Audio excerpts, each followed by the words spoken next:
Olá, povo de Deus, sábado da quinta semana do Tempo Comum, 12 de fevereiro de 2022. A nossa reflexão de hoje é a partir do primeiro livro dos Reis, capítulo 12, de 26 a 32, e capítulo 13, de 33 a 34, e Marcos 8, de 1 a 10. Naqueles dias, Jeroboão refletiu consigo mesmo.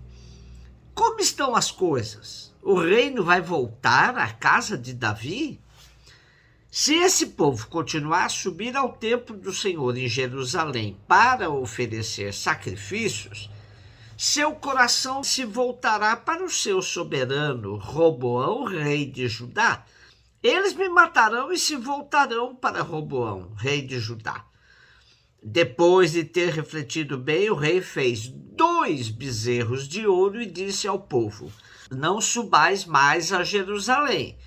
Eis aqui, Israel, os deuses que te tiraram da terra do Egito.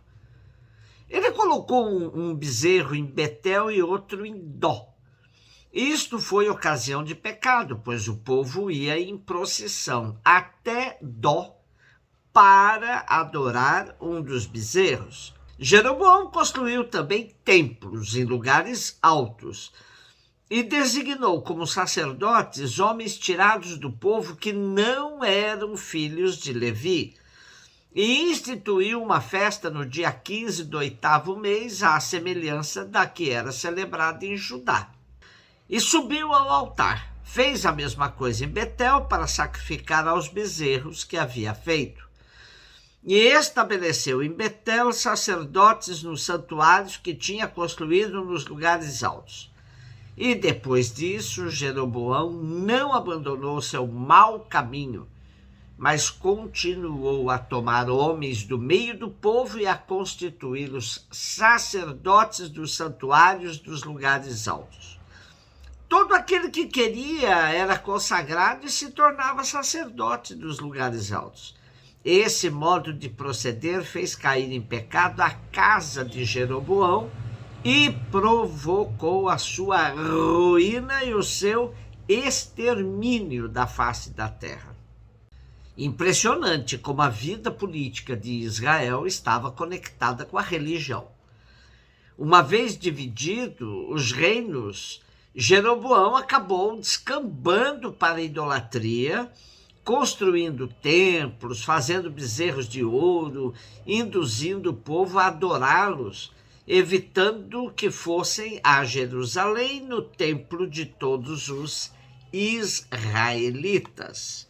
Com o texto de hoje se explicava o porquê da queda de Jeroboão e seu reinado. A idolatria era condenada por Israel, que percebia que religião dividida significava povo dividido e enfraquecido. Idolatria significava colocar coisas, pessoas no lugar de Deus. Isso desviava a atenção do povo e relativizava os compromissos da aliança, o cuidado dos órfãos, das viúvas, dos estrangeiros e dos pobres. Vivemos um momento tão complexo em nosso país que muita gente coloca sua ideologia no lugar de Deus. São pessoas que acabam prestando cultos a si mesmas ou a pessoas que julgam ser portadoras das ideias que as representam. É preciso outra vez fazer como Moisés, quebrar os bezerros de ouro de nossa vida. E na igreja precisamos tomar cuidado com a veneração com as imagens, pois não podemos colocá-las no lugar de Deus também. Faz-se necessário um verdadeiro trabalho de formação com o povo para que entenda bem o lugar certo de cada símbolo da nossa fé. Quando aprendíamos no catecismo que devíamos amar a Deus sobre todas as coisas, entendíamos isso. Porém, hoje fala-se de Deus acima de todos e adora-se a si mesmo com muita facilidade. A idolatria foi a ruína do reino de Jeroboão e deverá ser sempre a ruína de todos os poderes. Marcos 8, de 1 a 10. Havia de novo uma grande multidão e não tinha o que comer. Jesus chamou os discípulos e disse: tenho compaixão dessa multidão. Já faz 3 dias que está comigo e não tem nada para comer. Se eu os mandar para casa sem comer, vão desmaiar pelo caminho, porque muitos deles vieram de longe. Os discípulos disseram: e como poderíamos saciá-los de pão aqui no deserto? Jesus perguntou-lhes: quantos pães tendes? Eles responderam: 7.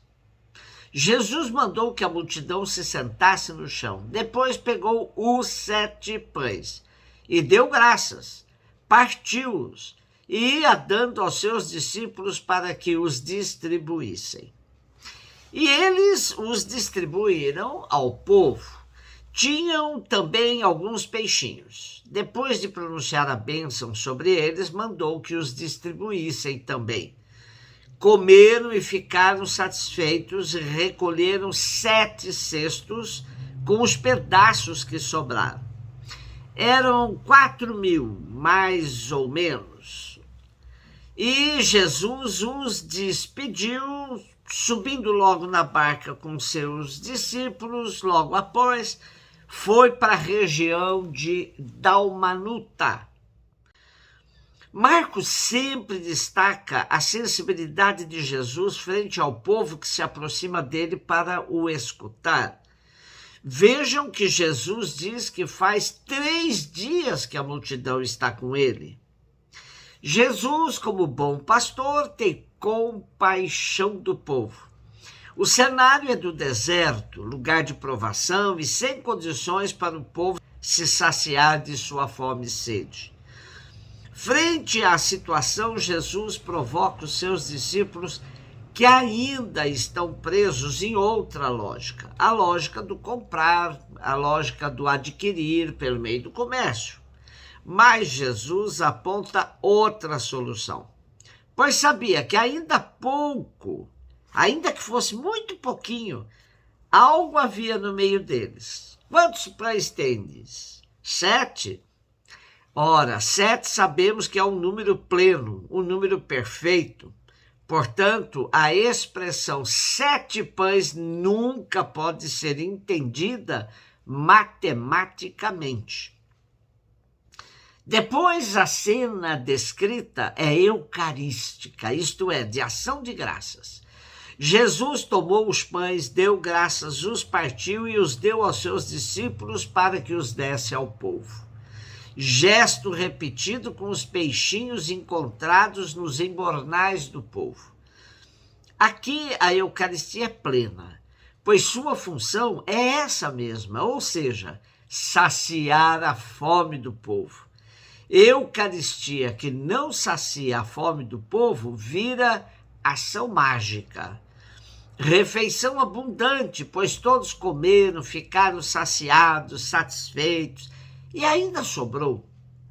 Dalmanuta foi o destino desconhecido de Jesus nas margens do Mar da Galileia, após ter se despedido da multidão saciada. Acredita-se, por vezes, estar nas imediações de Magdala, a alegada cidade natal de Maria Madalena, uma vez que a passagem paralela em Mateus fala que Jesus foi a Magadã, que tem sido considerada como uma variante de Magdala. Há quem afirme, também sobre o nosso texto de hoje, que não se trata de uma segunda multiplicação dos pães, mas sim de uma segunda versão da mesma já relatada em Marcos. Está evidente que esta perícope vem orientada para realçar a finalidade da evangelização, a saber, libertar as pessoas da alienação e de tudo o que ameaça a sua existência. Não só no limite extremo entre a vida e a morte, mas também na sua ação de cada dia. Nos dois relatos, facilmente se pode ver uma alusão à refeição eucarística, tal como era celebrada pela comunidade judeu-helenística de Cesareia, em cujo seio nasceu o Evangelho de Marcos. O evangelista realça a partilha dos pães como prefiguração da Eucaristia cristã e das suas implicações a favor dos pagãos. Por isso, o texto diz: alguns vieram de longe. Além disso, a compaixão de Jesus é suscitada pela miséria física daquela gente que andava com ele havia 3 dias. É este sentimento de compaixão que provoca o milagre.